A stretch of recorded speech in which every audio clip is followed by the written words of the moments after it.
atau semester genap. Nah, anak-anak, hari ini kita akan belajar IPA Biologi, tapi untuk pembelajaran hari ini kita masih dengan pembelajaran jarak jauh atau PJJ atau daring. Nah, kenapa anak-anak? Karena pandemi COVID belum berakhir. Jadi, Ibu berpesan kepada kalian, anak-anak tetap di rumah. Jika terpaksa harus keluar rumah, ingat selalu 3M. Yang pertama, mencuci tangan menggunakan sabun. Yang kedua, memakai masker. Yang ketiga, menjaga jarak. Nah, itu tadi pesan Ibu ya anak-anak. Jangan lupa. Baiklah anak-anak, sebelum pelajaran kita mulai, kita berdoa terlebih dahulu. Sekarang kita bisa mulai pelajaran kita hari ini. Kita akan belajar bab 1 di semester 2, yaitu tentang bioteknologi.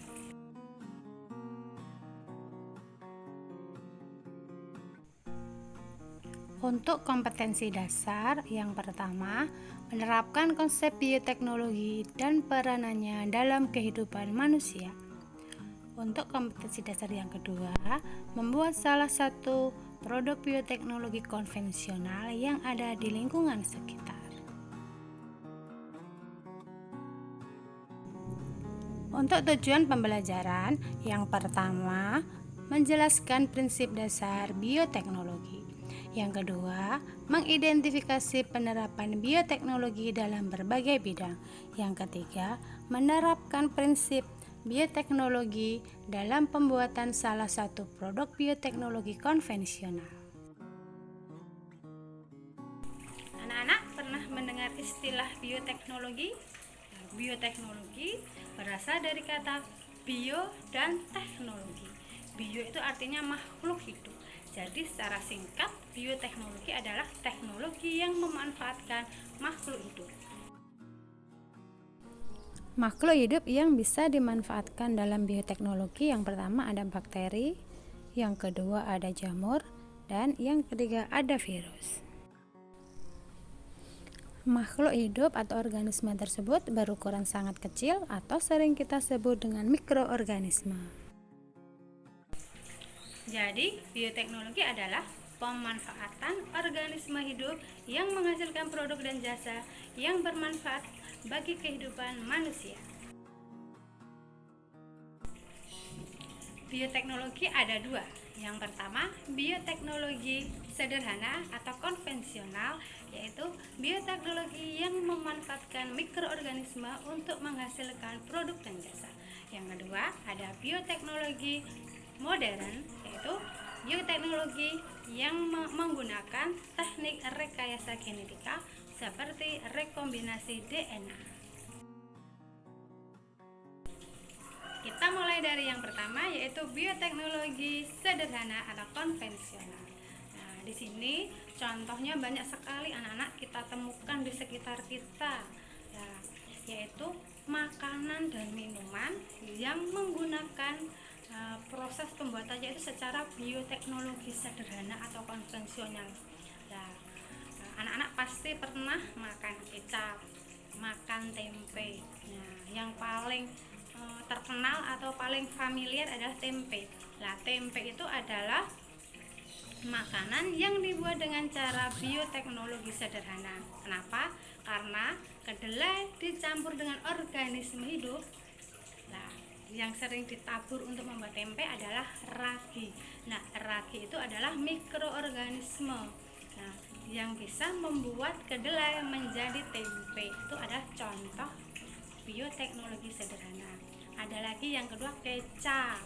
Ada lagi yang ketiga adalah nata de coco. Ada lagi keju.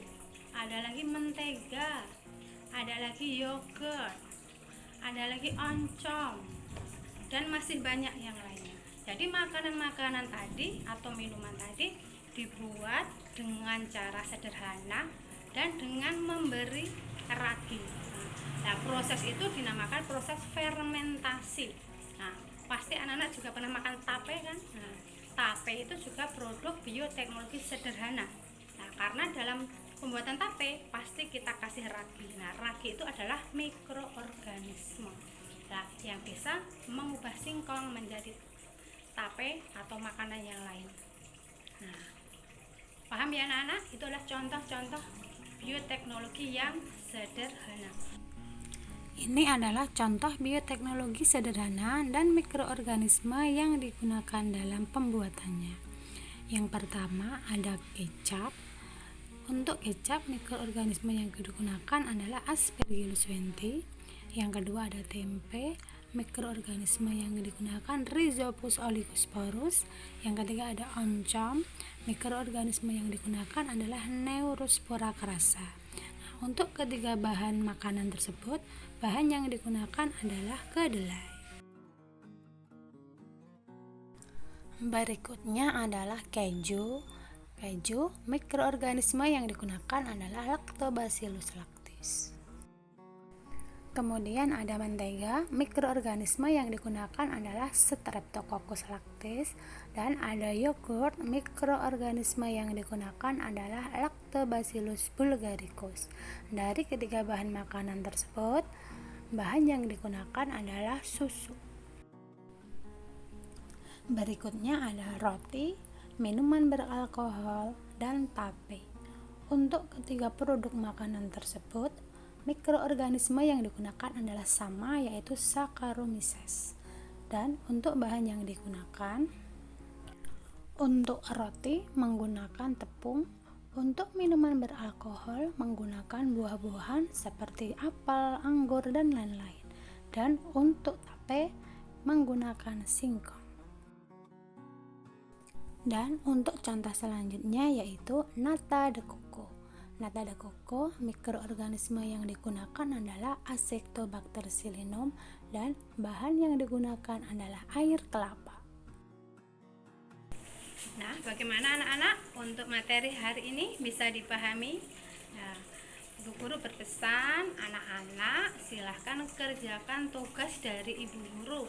Nanti setelah materi ini ada tugas yang harus kalian kerjakan. Jangan sampai nilai rapot kalian menjadi tidak bagus karena kalian tidak mengumpulkan tugas dari Ibu Guru. Selanjutnya kita sudah sampai pada tugas kalian, yaitu membuat tabel yang berisi nama produk bioteknologi sederhana, mikroorganisme yang digunakan, dan bahan apa saja yang digunakan. Kemudian tulis tugas kalian di buku, kemudian kirim WA ke Ibu Guru. Untuk tabelnya, contohnya seperti ini ya anak-anak, bisa dipahami ya. Selanjutnya, untuk materi yang akan datang, kita akan belajar bioteknologi modern. Nah, untuk pelajaran hari ini cukup sampai di sini, tapi ingat pesan Ibu Guru tadi, rajin belajar, tetap di rumah, dan ingat 3M ya. Mencuci tangan dengan sabun, pakai masker, dan menjaga jarak. Terima kasih anak-anak untuk pelajaran hari ini. Semoga bermanfaat, semoga bisa dipahami. Terima kasih. Wassalamualaikum warahmatullahi wabarakatuh. Masih ada di sini, masih dengan perasaanku yang dahulu, tak berubah dan tak pernah berbeda.